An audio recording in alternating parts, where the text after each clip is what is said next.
remember as parents, we're role modeling this stuff not only for work ethic and other characteristics, but we're role modeling for our children when they go out.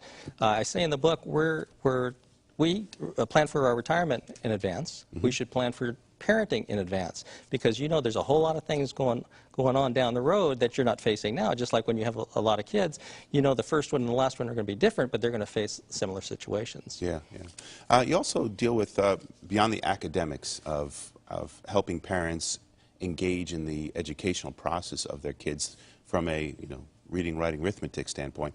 There's American history in there, and the integration of faith and daily life and citizenship and things like that. Those are some lessons that we might not think about as being important to pass on to our kids.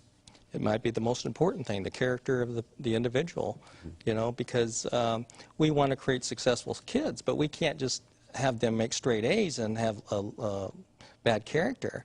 1 Corinthians 15:33, you have to have good character and avoid those things that are bad character. So we have to have an idea of how to identify those things. So character is a big thing. I mean, your kids are not always within your grasp. When they go out into the world, they need to have positive character, to be good Christians and good U.S. citizens, because it's all, to me, being a good American and a good Christian, it's all the same thing. Now, I was notorious in school, especially like in math and science, of saying, I'm never going to use this. I don't need to learn this, even though it was important. And in many cases, I was right, and I think kids kind of know that, these days. So how do you convince them that it's still important to learn it, even though they're probably not going to use it as an adult? Well, they will use it again when their kids bring it home. There's no doubt about that. Perpetrate the futility of it all. We may not motivate the kids by saying that, but like when I was in the classroom, I made everything as a fun atmosphere. So once you get their attention, it's easy to teach. Also, it's motivational. If the kids are successful, they're motivated in other areas as well. Yeah. So it's all in the presentation. My book presents things in a very easy to understand way that even if you've never been exposed to it before, like in the math, you're now the expert in that particular subject. And if you'll notice, it's not only for parents, it's for grandparents as well, the large type. As we get older, that's a good thing to have. But it seems these days, I was talking to a teacher just the other day, that it's not enough to just say, well, you don't want to be ignorant, because they go, well, I'm going to make all this money, I'm going to be an athlete or do whatever. I had those thoughts too. It didn't work out that way. Yeah. No, but you'll need these things in every walk of life. In the book, it has an economics chapter, and there's a lot of math in that. Everybody deals with money. Right. Everybody pays bills. Everybody buys a sandwich. It's something we have to have in life. And I don't want to get too technical, but it does deal with the brain and exercising the brain, just like you would exercise your body. Sure. The thing is, how do you convince the kid that that's important? Well, sometimes it goes to the fact that in the beginning, that they realize that this is their job in life, is to go to school.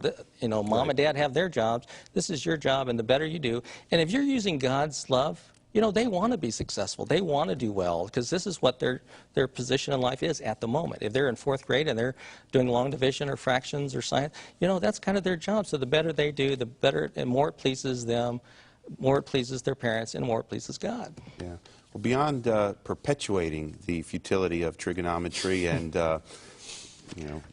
European history or whatever it may be, things you think you're never ever going to need, but they do come in handy in life.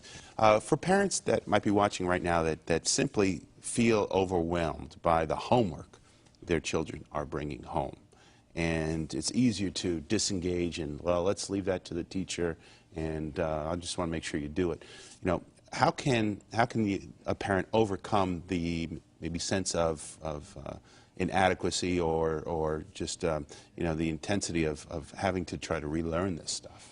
Well, knowledge is power. The more knowledge you have, the better decisions you can make, and the more you can interact with different people, especially if you're talking about kids with school. So when your kids bring home an algebra problem, and trust me, I took calculus 100 years ago. I can't even spell it now. I only taught up to pre-algebra. So I had to relearn some of the stuff when my kids started getting to that level. So I think it's within the individual. If you are concerned about your kid, you're going to do everything you can to make sure they're successful. And if you're a Christian, you're going to go that route as well. Because what's more important than our children? Nothing. So we want them to be successful in school. We want them to be successful in life. So we're going to do everything we can. I suggest in the book to start the first day of school. You sit them down at the dinner table, or, excuse me, or wherever, and you are in control. There's no TV, there's no radio, there's no computer, there's no nothing. You're the expert. You sit down, and it's proximity teaching. When you're right there, they'll do what they're supposed to do, and you're there all the time. It's a great way to interact with your kids and talk to them about other things as well, because we know when the kids get to be teenage years, they're not going to want to do that, and they don't want to communicate with their parents as well. But if you've opened up that line of communication early on in life and know that the kids are expected to be right there and do what they're supposed to do, everything will work out a little better. So what would you say to parents that, because let's face it, there's lazy parents who need to get motivated. I mean, if every family was perfect, then we would be graduating more than half of these kids. Yes.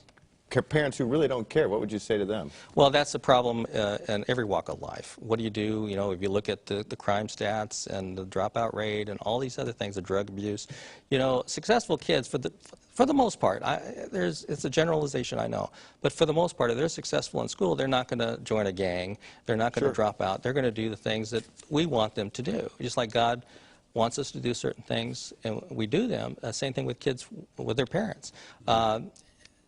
There's not much you can do to the individual kid except be a good role model. Take them under your fold, and help them as well. Teachers do that, policemen do that, neighbors do that. For the parent that really doesn't want to raise the kid, it's an inconvenience at best. You know, that's a hard row to hoe. So as a society, as Christians, we need to take up that matter a little more seriously.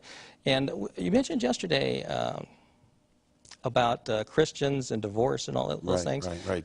Single-parent homes. Yeah, I think the reason behind that is we don't take that seriously as Christians. Like I said earlier, if we as men understand that our responsibility is to teach these kids and role model not only the character, but the interaction with the mom, and same thing with the mom, with the dad, then we'd be much better off. So I think that was a very interesting point yesterday, and I think my book addresses that as well. We want to thank you for joining us, Dan, and the book is God and Country, Parents' Guide to Helping Parents Raise Their Children. For more information, if you'd like to connect with Dan McLaughlin, you can go to our website, harvest-tv.com. Click on Show Info in the menu bar. Find an easy way to link back to his website. It's got worksheets that you can download as well, and that's godandcountryusa.com. We'll be right back.